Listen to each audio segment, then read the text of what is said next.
Good afternoon, New York, and the rest of our listeners around the globe. My name is June Stoyer, and I'm the host of the Organic View radio show. Our podcast is available on iTunes, Zune, and you can also visit our website at www.theorganicview.com. If you'd like to be on the show or would like to find out about sponsorship opportunities, please contact us at questions@theorganicview.com.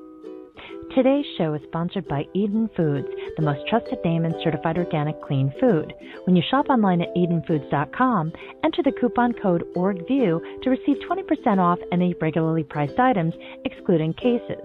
For other promotional offers, please visit theorganicview.com's website. And don't forget to check out our contest section. On today's show, Tom and I are going to talk about some of the significant changes that experienced beekeepers have noticed about beekeeping, the problem with honey blending, and also new research that finds neonicotinoid pesticides harm the ability of bees to vibrate flowers and shake out pollen in order to fertilize crops. So first, I'd like to welcome to the show my co-host, Colorado Beekeeper Tom Theobald. Hello, Tom. Hello, June, from cold Colorado. Well, 'tis the season. One more week and it's Christmas and Hanukkah. Yep, we're into winter. It's been a very interesting year, especially as the research just continues to pile up.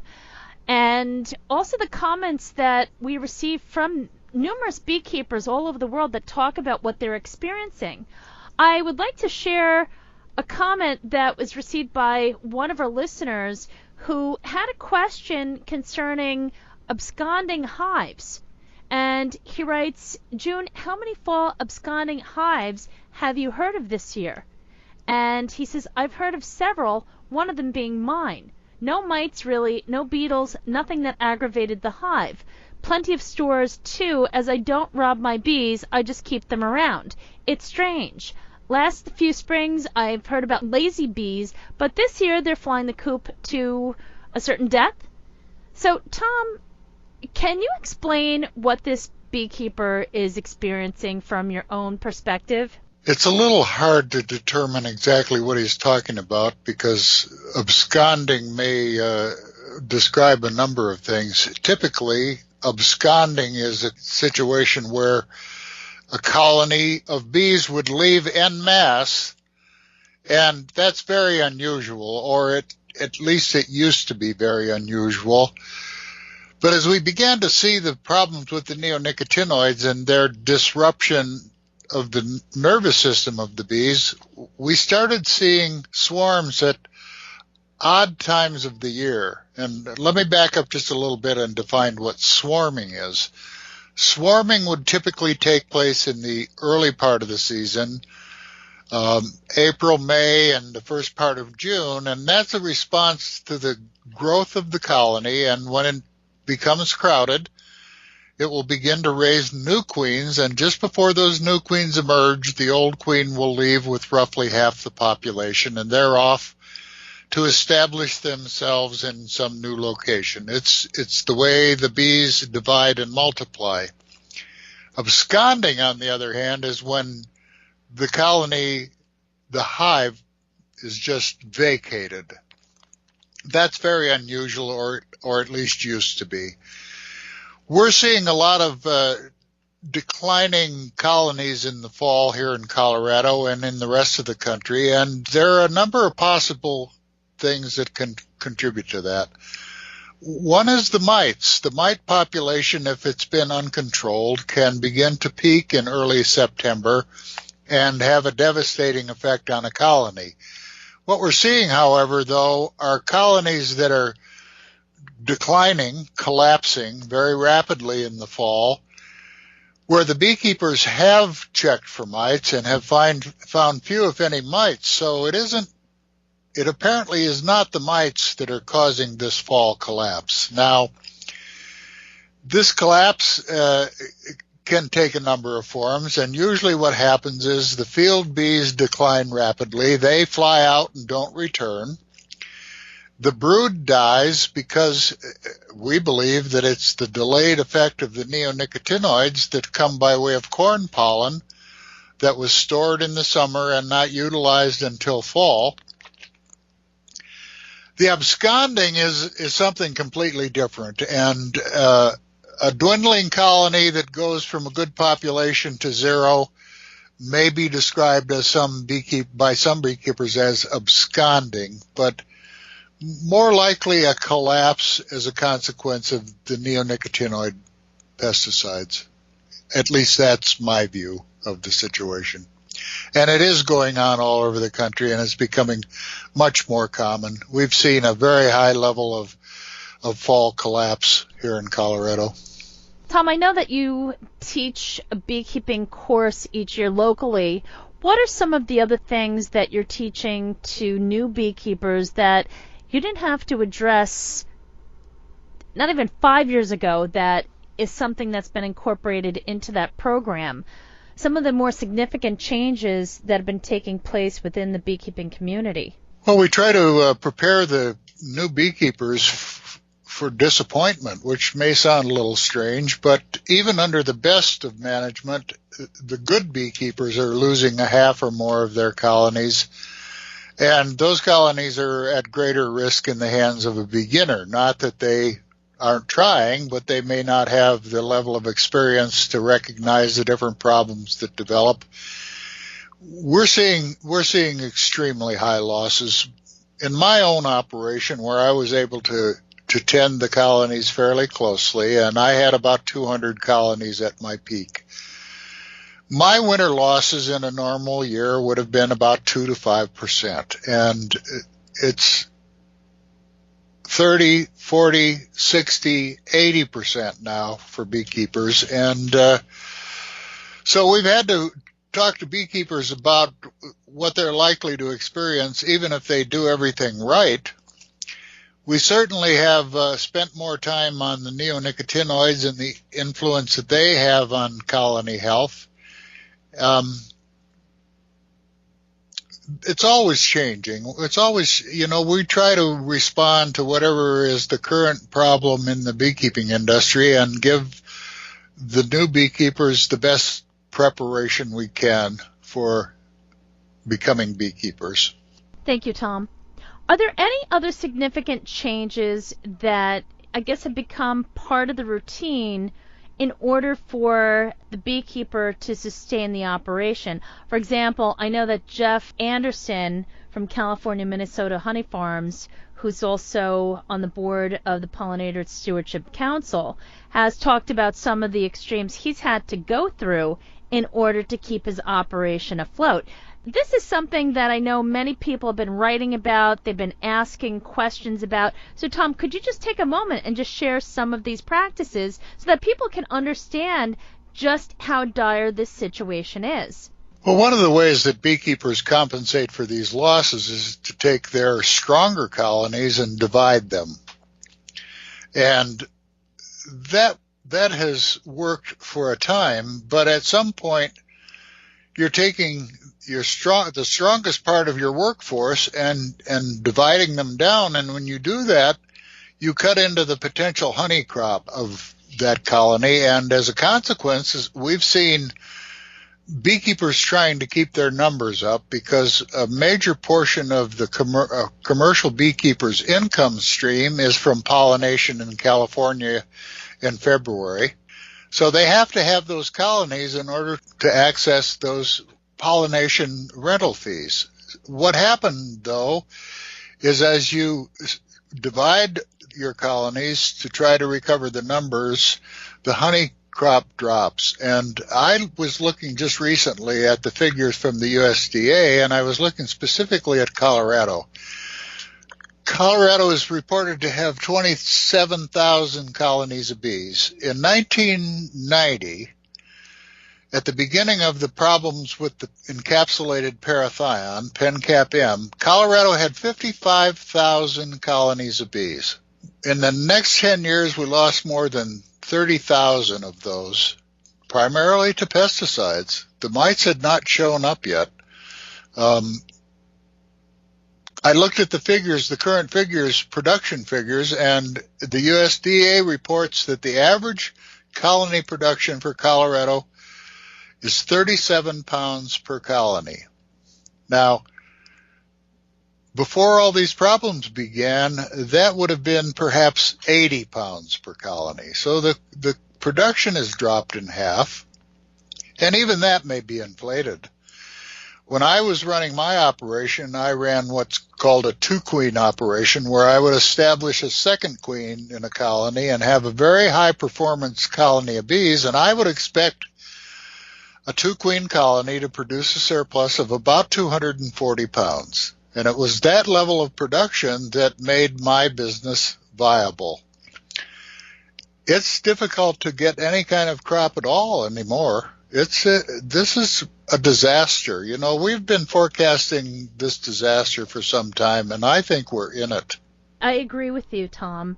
I just would like to point out for our listeners that if they'd like to take a look at this research, it is available on the USDA's website, and the data that was published is dated March 22nd of this year. However, this information, it leads to our next topic, which is the dilution of the honey industry. If we take a look at what has happened with the maple syrup industry, it's a perfect example of what appears to be happening with the honey industry. Maple syrup at one point, maple syrup and maple sugar, at one point was considered currency many years ago. And now most people have not had the opportunity to experience the taste of real maple syrup, much less maple sugar. It's simply too expensive to make. And now we see an abundance of maple flavored products, and it basically started in the same fashion. You had a big demand for maple. Then you had all the different maple laundering operations that were going on where the maple farmers were not protected. You had product that was being mixed with high fructose corn syrup and other sweeteners to kind of stretch out the flavor and dupe the consumer. And now it's at the point where maple is not a dominant sweetener. It's something that people do enjoy, but unfortunately it's not what it used to be. And with honey, we're seeing the same thing. We see how honey is being imported from South America, from Canada, from all different parts of the world, and being blended with American honey. And we're also seeing products on the market where it's honey flavored. And folks, I can't stress it enough. Check your labels. If you're going to buy honey in the supermarket, at least have the decency to check the labels. Don't buy it if it's not American. The best thing that you can do is contact your local beekeeping association and support the local beekeepers. Buy local honey. What happened with maple, I think, is going to happen with honey. There's always been a suspicion about the purity of honey, and it goes all the way back as far as 1900. There have always been people who are willing to cut corners, to add sugar syrup. It's not been a major problem, but it's always been a concern of consumers and beekeepers, and beekeepers have done everything they could to police their own ranks. Within the last 20 or 25 years, the pressure for that blending, as you call it, or adulteration has increased, and we have some slippery characters in the honey business, just like we do in any other business. And I think, as you said, June, the best way to assure that what you're getting is first-class honey is to establish a connection with your local beekeepers and buy directly from the producers. I couldn't agree more, and I'm constantly reminding people about the medicinal value of honey. The ancient Egyptians used to use honey for medicinal purposes. There's so many different uses for honey. And also, folks, check out an article that's posted on the organicview.com, which features an interview that I did with Tom quite a while ago in regards to the importance of beeswax candles.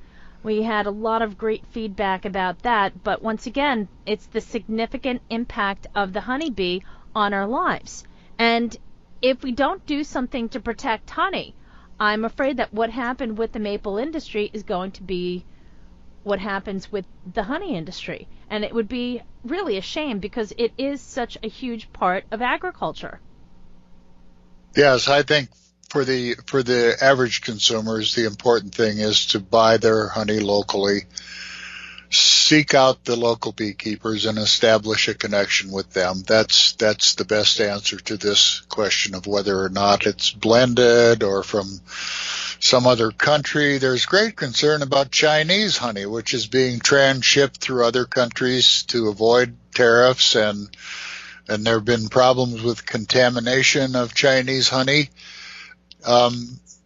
The best answer to that is to buy your honey locally. Get to know your local beekeepers while we still have beekeepers. Thank you, Tom. There's a new research paper that was published by Penelope Whitehorn of the University of Stirling, which is located in Scotland. And she is one of the folks that has done quite a bit of work with Dr. Chris Connolly, who's been on the show many times. And this latest research, nothing new, but it's yet again another paper that focuses on the impact of neonicotinoid pesticides on our honeybees.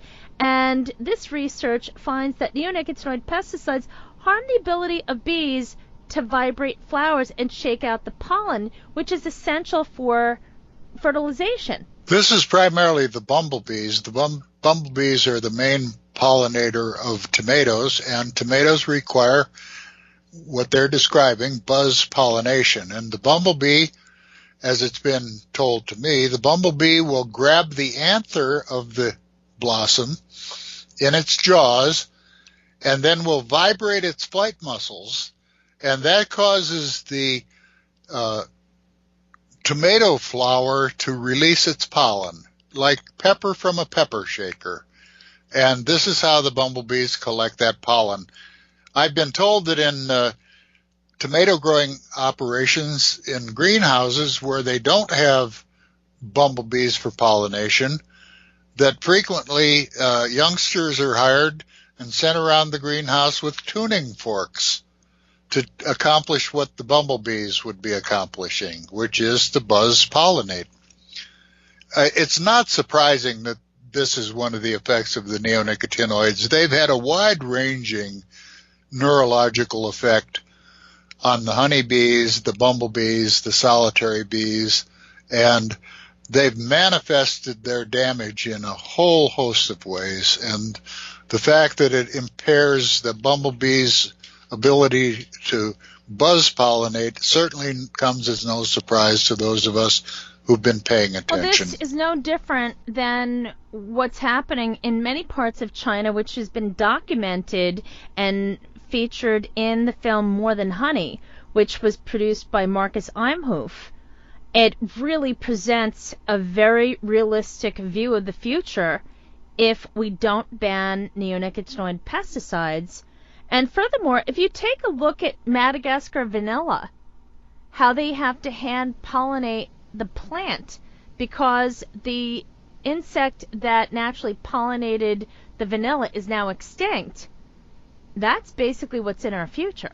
Well, hand pollinating is really not an answer in the United States. No, it's ridiculous, but the bottom line is that that's what we're looking at if our soil becomes that toxic that bees cannot thrive. Well, I think if the bees cannot thrive and we don't have the bees for pollination, we just lose those crops that required that pollination. Hand pollination might serve for some of the most valuable, most limited of crops. But for most of the things that we consume that are dependent upon pollination, the loss of the pollinators, in most cases the honeybee, means the loss of the crop. And our food selection will become much more limited. That's what I said. Well, you were right. Once again. I'm not trying to be right. I just would like people to wake up to what's going on. The point I was trying to make is that hand pollination can be done. It's interesting. I did that when I was in college. I had a part-time job where I worked for a graduate student, and my responsibility was the cross-pollination of radishes and kohlrabi. And I did that with a camel hair brush. All of the flowers were bagged, so we had absolute control over what got pollinated, and I would spend my afternoons with my little camel hair brush addressing the pollination requirements of these plants for this graduate student's research.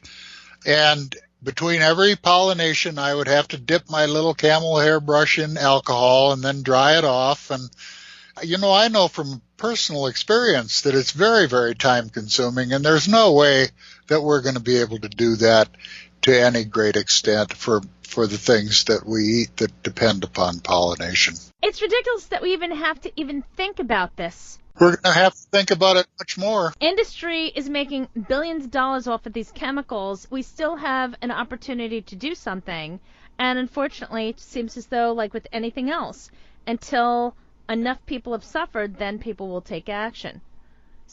Well, these products are billion-dollar products if there's no accounting for the damage that's being done, and there isn't. The only reason they're billion-dollar products is because they come at billions of dollars of damage to the environment, and the companies are getting off scot-free. We're the ones who bear the cost of that. We're the communal owners of that environment, and they're damaging our environment, and they're getting away with it. Well, are they really getting away with it? The bottom line is that we, as in humans, drink the same water that the bees and other pollinators do. So inevitably there will be a price to be paid. Tom, thank you so much for joining me today. And folks, please tune in next week as Tom and I continue the discussion. If you have any questions, please write to us at questions@theorganicview.com, or you can reach me on social media, on Twitter, Facebook, what have you. Feel free to contact us. Tune in next week as Tom and I continue the discussion. Thank you, Tom. Bye, everybody. You're welcome. Have a great afternoon, everyone. This has been June Stoyer with the Organic View Radio Show.